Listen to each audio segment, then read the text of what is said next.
Hi friends, welcome back to my channel. ఈరోజు మనం రవ్వ కేసరి ఎలా తయారు చేసుకోవాలో తెలుసుకుందాం. అందుకోసం స్టవ్ ఆన్ చేసుకొని ప్యాన్ పెట్టుకొని ప్యాన్ వేడెక్కిన తర్వాత కొంచెం నెయ్యి వేసి 1 కప్పు ఉప్మా రవ్వ వేసుకొని బాగా వేపుకోవాలి.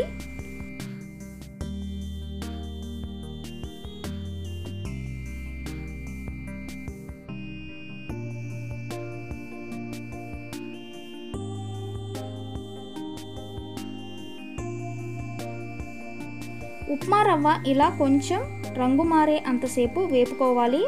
ఆ తర్వాత అదే ప్యాన్లో మనం డ్రై ఫ్రూట్స్ వేసి వేపుకోవాలి.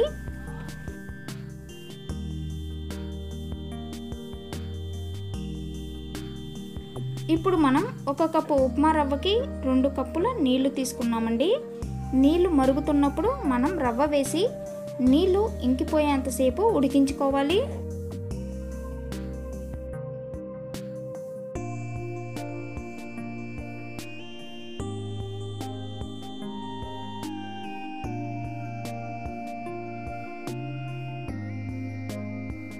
ఇప్పుడు ఇందులో మనం 2 కప్పుల పంచదార, కుంకుమ పువ్వు వేసిన పాలు, అలాగే డ్రై ఫ్రూట్స్ వేసి బాగా కలుపుకోవాలి.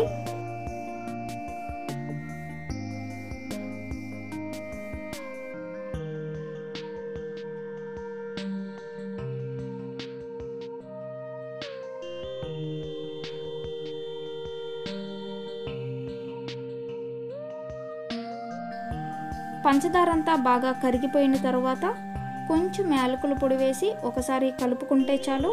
మన రవ్వ కేసరి రెడీ అయిపోయినట్లే. చాలా అంటే చాలా రుచిగా ఉంటుందండి. తప్పకుండా ఒకసారి ట్రై చేయండి. 1 కప్పు ఉప్మా రవ్వకి 2 కప్పుల పంచదార తీసుకోవాలి, అలాగే 2 కప్పుల నీళ్లు తీసుకోవాలి. ఫ్రెండ్స్, మరి మీ అందరికీ వీడియో నచ్చినట్లయితే లైక్ చేయండి, షేర్ చేయండి. మరిన్ని వీడియోస్ కోసం మా ఛానల్ని సబ్స్క్రైబ్ చేయండి. Thanks for watching.